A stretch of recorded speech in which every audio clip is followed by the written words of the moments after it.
할렐루야, 조나씨입니다. 오늘도 말씀을 하루 시작합니다. 슬기로운 아침 시간 신명기 18장 말씀입니다. 여러분 혹시 예전부터 들어왔던 이야기인데 혹시 들어보셨을 것 같은 생각이 들어요. 모든 일은 자기 하기 나름이다 라는 말이요. 귀에 익숙한 말이죠. 예를 들어서 어떠한 일을 처리합니다. 그런데 한 사람은 그 일을 굉장하게 간단하고 심플하고 빨리 처리합니다. 반면 어떤 사람은 같은 일임에도 불구하고 더디고 어렵고 복잡하게 처리하는 경우가 발생합니다.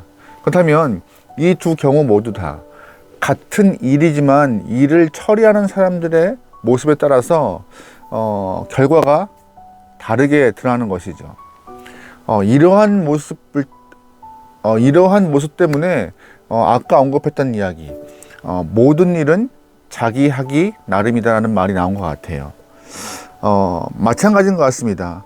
신앙도 우리 앞에 항상 복과 저주가 있는데 성도인 우리가 어떻게 하느냐에 따라서 복의 삶이 될 수도 있고 저주의 삶이 될 수 있는 것입니다.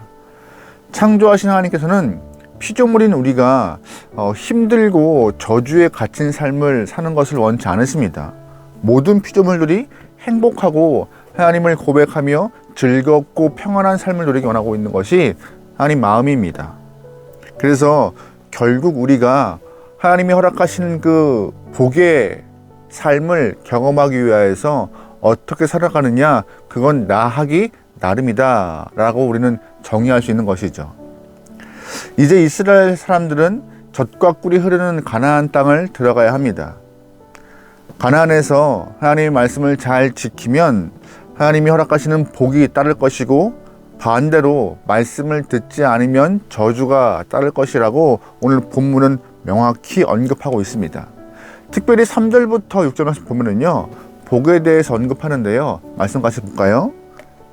성읍에서도 복을 받고 들에서도 복을 받을 것이며 내 몸의 자녀와 내 토지와 소산과 내 짐승의 새끼와 소와 양의 새끼가 복을 받을 것이며 내 광주리와 떡반죽 그릇이 복을 받을 것이며 내가 들어와도 복을 받고 나가도 복을 받을 것이니라. 아멘. 3절부터 6절 말씀 보면은요, 복에 관련된 이야기를 많이 하고 있어요. 예전에 신방을 다니다 보면은 이 28장 3절부터 6절까지 말씀을 기록하여서 현관문이든 냉장고든 책상이든 붙여놓은 가정이 많더라고요. 복에 대해서 사모하고 추구하는 모습 참 아름답습니다. 그런데 어느 가정을 가도 이 복에 대한 말씀은 많이 언급되어 있지만 어떻게 복을 받는가라는 그 말씀은 다 빼놓고 이 복에 대한 3절부터 6절의 말씀만 기록한 것을 보게 돼요. 정작 중요한 것을 빼먹고 있더라고요. 근데 오늘 우리는 이 중요한 것을 한번 알아볼게요.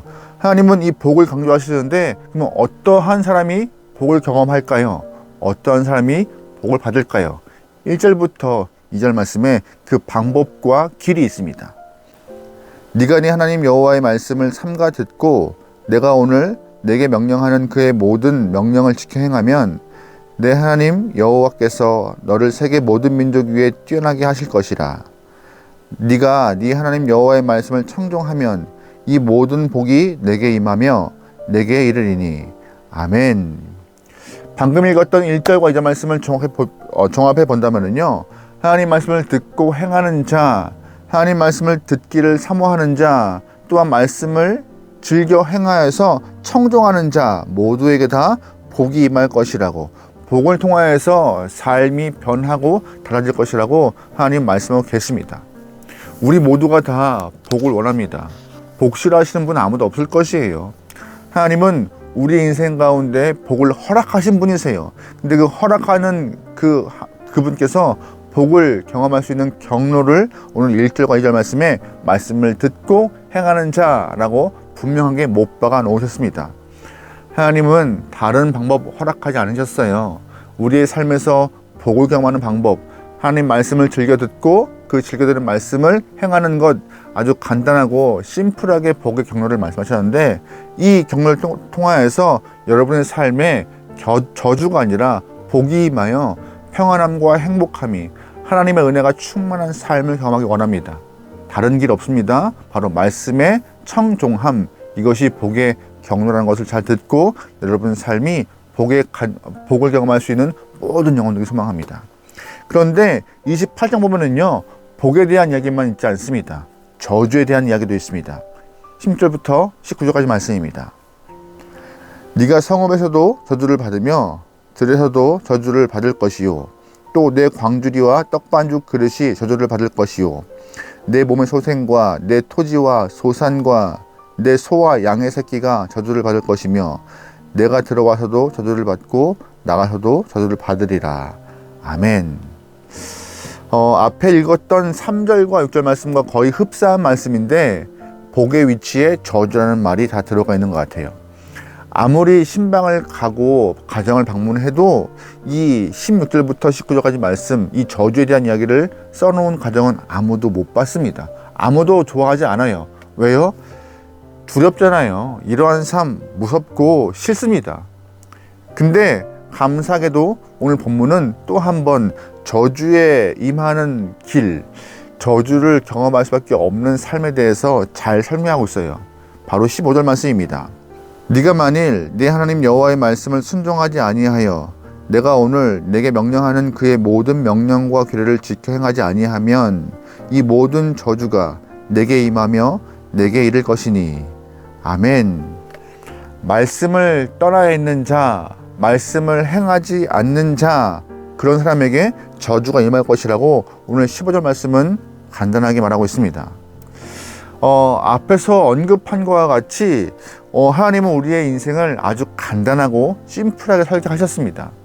복과 저주의 길이 있는데 복은 말씀을 듣고 행하는 자에게 허락하는 길이며 저주는 말씀을 듣지도 않고 행하지도 않은 자에게 허락하는 삶의 모습이라고 아주 하나님은 간단하게 인생을 설계하셨습니다. 여러분의 삶의 기준이 어디에 있습니까? 내가 말씀을 듣는 것이 귀찮고 행하는 것이 번거로워서 내 기준의 경험과 내 기준의 삶의 목표를 갖고 길을 행하다 보면, 삶을 살다 보면 결국 우리의 모습은 복과는 거리가 먼 저주의 삶을 경험하게 되는 안타까운 모습을 맞이할 것입니다. 하지만 반대로 조금은 우리가 내 삶을 좀 귀찮게 하는 말씀이라 할지라도 그 말씀을 듣고 행하는 자에게는 하나님의 충분한 은혜와 보상을 통하여서 복이 임할 것이라고, 여러분 삶에 복의 그늘에 머물 수 있는 귀한 선택이 있기 소망합니다. 우리의 길은요, 우리의 삶은 복으로 가는 길이 옳은 길인 것이에요. 그 복의 기준이었던, 시작이 되었던 말씀이 여러분 삶에 가까이 있고 말씀을 듣기에 사모하며 행하는 것이 즐거워할 수 있는 여러분이면 좋겠습니다. 여러분, 우리 앞에 분명히 복과 저주가 동시에 놓여 있습니다. 하나님 말씀을 청종하는 자 복이 임해요.